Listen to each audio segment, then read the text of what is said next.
বাদিক ডান দিক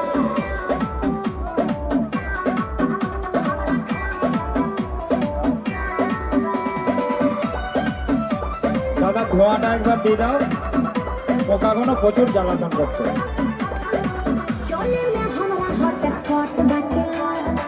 बाहर से पूरा स्किन टच बचा अरे क्या बुझला चोली में हमरा हॉट स्पॉट बचा बाहर से पूरा स्किन टच बचा आधा दबा के बटन खोलो तो चेक हो बात हमारा सुनो सच बचा ए बच्चे हो जाना कॉपीराइट का लेंबा ए बच्चे हो जाना कॉपीराइट का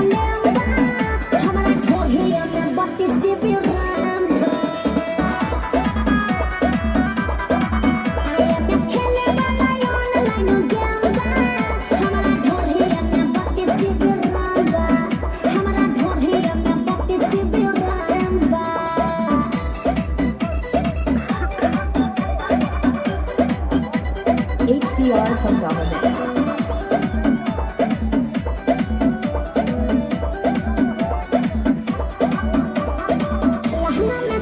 Internet ho